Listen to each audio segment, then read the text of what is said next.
అస్సలాము అలైకుం రహమతుల్లాహి బర్కాతుహు. అందరికీ నమస్కారం. సోదరులారా, ఈరోజు నేను నెల్లూరు రూరల్ ఎమ్మెల్యే కోటంరెడ్డి శ్రీధర్ రెడ్డి గారి కార్యాలయంలో ఉన్నాను. ఇక్కడికి వచ్చిన తర్వాత ఒక పోస్టర్ చూసినాను. 27 కోట్లతో 240 పనులకు ఒకే రోజు శంకుస్థాపన ఒకే సమయంలో చేస్తున్నారు. ఆ పనులు కూడా 60 రోజుల్లో పూర్తి చేసి ప్రజలకు అంకితం ఇవ్వబోతున్నారు. చరిత్ర రాయాలన్నా, చరిత్ర సృష్టించాలన్నా, సృష్టించిన చరిత్రను తిరిగి రాయాలన్నా కానీ అది కేవలం కోటంరెడ్డి సోదరులకే సాధ్యమవుతుంది. సోదరులారా, బారా షైతర్గా అభివృద్ధి పని కానివ్వండి, అదేవిధంగా నీలగిరి సంఘం కాడి నుంచి భుజభుజి నెల్లూరు దాకా సెంట్రల్ లైటింగ్ పనులు కానివ్వండి, పొద్దుకు రోడ్, అంబేద్కర్, ఈ రోడ్లన్నీ కూడా సెంట్రల్ లైటింగ్ రావడం కానివ్వండి, అదేవిధంగా ఏదైతే పొట్టాయిపాలెం కలుజు కానివ్వండి, అదేవిధంగా రూరల్ కాన్స్టిట్యున్సీలు ఎక్కడ చూసినా కానీ అభివృద్ధి పనులతో ప్రజలు సతమతమైపోతున్నారు. సోదరులారా, అభివృద్ధి చేయాలనే తపన, ప్రజల గుండెలో స్థానం సంపాదించుకోవాలనే ఆలోచన ఉన్న వ్యక్తులు నాకు తెలిసి ఈ 2 తెలుగు రాష్ట్రాల్లో ఒక్కళ్ళే కనబడుతున్నారు. అది కోటంరెడ్డి శ్రీధర్ రెడ్డి, వాళ్ళ తమ్ముడు కోటంరెడ్డి గిరిధర్ రెడ్డి గారు.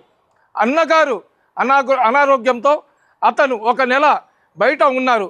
అన్న వచ్చే లోపల ఒక చరిత్ర సృష్టించాలా, అన్నకు ఒక గిఫ్ట్ ఇవ్వాలనే ఆలోచనతో కోటంరెడ్డి గిరిధర్ రెడ్డి గారు అధికారులతో మాట్లాడి 27 కోట్ల రూపాయలతో 240 వర్కులు, అది కూడా 60 రోజుల్లో పూర్తి చేయడం అంటే సామాన్యమైన విషయం కాదు. సోదరులారా, ఎవరైనా అభివృద్ధి చేస్తే వాళ్ళు అభివృద్ధి చేశారు, అభివృద్ధి చేస్తున్నారని మనం చెప్పాల్సిన బాధ్యత ప్రతి పౌరుడి మీద ఉంది. నేనైతే తెలుగుదేశం పార్టీ కార్యకర్త కాదు. నేను కేవలం ఎవరు అభివృద్ధి చేస్తే వాళ్ళని ప్రశంసిస్తాను, అభివృద్ధి చేయకపోతే నిలదీస్తాను. ఈరోజు రూరల్ కాన్స్టిట్యున్సీలో జరుగుతున్న అభివృద్ధి సంక్షేమ పథకాల గురించి ప్రజలకు తెలియజేయాల్సిన బాధ్యత ఒక పౌరుడిలాగా, ఒక మనిషిలాగా నా మీద ఉంది. కాబట్టి మిమ్మల్ని అందరూ కూడా తెలియజేస్తున్నా.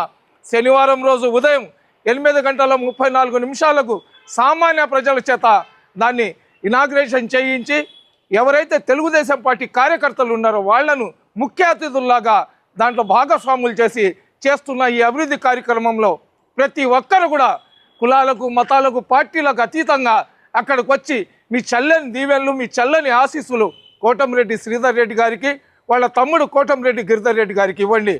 అన్న ఒక పక్క రాజకీయ శాస్త్రవేత్తలాగా ఉంటే, మన కోటంరెడ్డి గిరిధర్ రెడ్డి గారు పనిచేసే శాస్త్రవేత్తలాగా మారిపోయి ఉన్నాడు. కాబట్టి వీళ్ళిద్దరి కాంబినేషన్లో రూరల్ కాన్స్టిట్యున్సీలో జరుగుతున్న అభివృద్ధి సంక్షేమ పథకాల ప్రపంచనాన్ని ఎవ్వరు కూడా ఆపలేరు.